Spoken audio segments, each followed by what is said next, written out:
தருமபுரியன் செய்தி ஃபாலோ பண்ணுற அத்தனை பேருக்கும் வணக்கம். ஒரே நாளில் 3 அரசியல் படுகொலைகள், சட்டம் ஒழுங்கை காக்க முடியாவிட்டால் திமுக அரசு பதவி விலக வேண்டும் என பாமக தலைவர் மருத்துவர் அன்புமணி ராமதாஸ் எம்பி அவர்கள் வலியுறுத்தியிருக்கிறார். அதாவது தமிழ்நாட்டில் ஒரே நாளில் மட்டும் 3 கொடிய அரசியல் படுகொலைகள் நிகழ்ந்துள்ளன.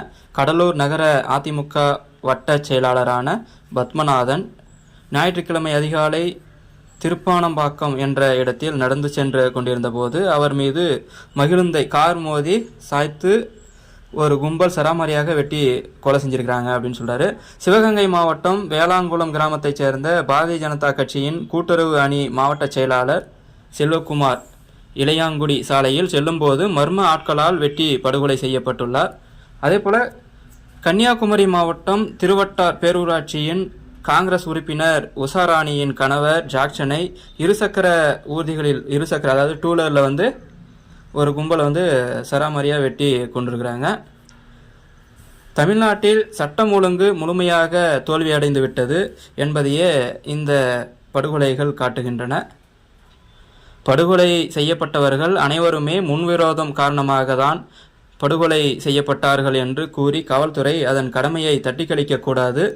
கொல்லப்பட்ட மூவருக்குமே முன்விரோதம் இருந்திருக்கிறது என்பது உண்மைதான். அரசியலில் இருக்கும் ஒவ்வொருவருக்கும் எவருடையனாவது முன்விரோதம் இருக்கத்தான் செய்யும். உயிருக்கு ஆபத்து இருக்கிறது என்றுதான் பொருள் ஆகும். ஆனால் அவர்களுக்கு பாதுகாப்பு அச்சுறுத்தல்களை ஆய்வு செய்து அவர்களுக்கு தேவையான பாதுகாப்பு ஏற்பாடுகளை செய்திருக்க வேண்டும் காவல்துறை. ஆனால் அதை செய்ய காவல்துறை தவறிவிட்டது.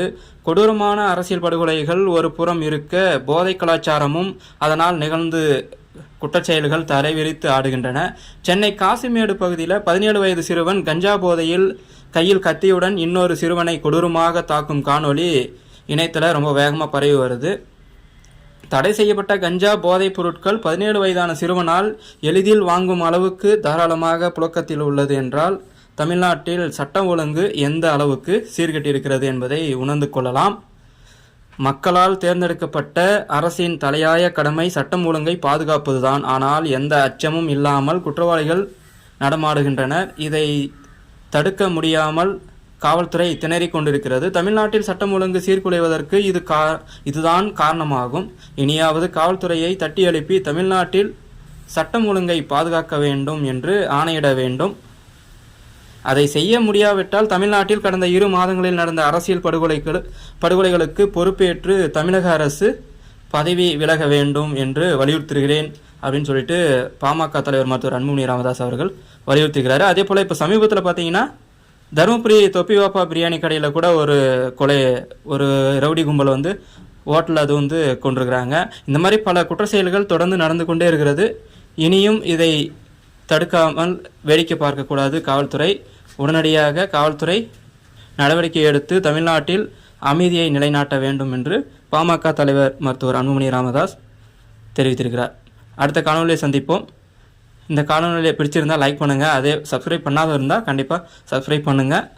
நன்றி, வணக்கம்.